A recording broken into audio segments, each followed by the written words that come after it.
Stakeholders agree that unity in advocacy is essential to meet Tobago's inter-island transportation needs.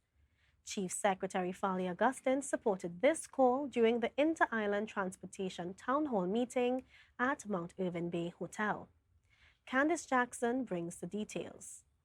At the core of tourism lies the movement of people from a tourism-generating area to a tourist destination. Building on this, Chief Secretary Farley Augustine convened a town hall meeting with stakeholders to discuss the future. Among raised concerns, hotelier Caroline Birchwood James highlighted the necessity to revive the Tourism Standing Committee under the Prime Minister's purview, encompassing key stakeholders such as Caribbean Airlines. When we had problems, we used to meet all the time.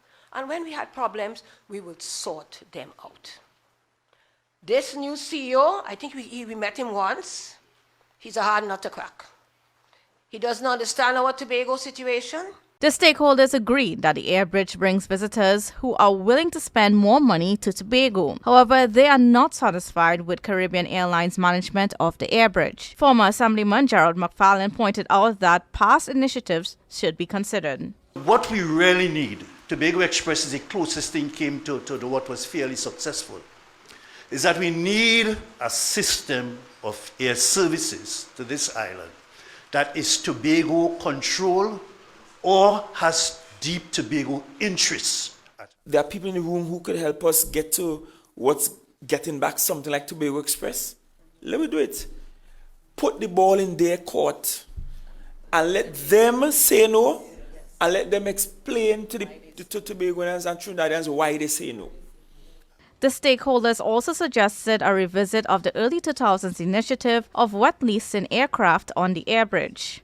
We will do an audit. Ms. Edwards tried to pull the figures of what happened when we had the leased planes and how Tobago benefited. I could tell you, I don't need to keep a next jazz festival if it is leasing those planes, bring more people and put them in the beds. Former head of the Tobago Hotel and Tourism Association, Chris James, pleaded for Caribbean Airlines to fix challenges on their reservation system. Most airlines, if you do not turn up on the day of your flight, you lose your ticket. We have to look at a system, and I believe that's the way to go, is if you do not call and cancel within a set period, then you will lose that ticket. And maybe that will clean up because the Chief Secretary proposed establishing the Tobago Transportation Agency, involving stakeholders to drive transformative changes. And so the Secretary, I'm saying, run full speed ahead. Get the framework for the agency going and let us get moving. Kandace Jackson, Tobago Updates Television News.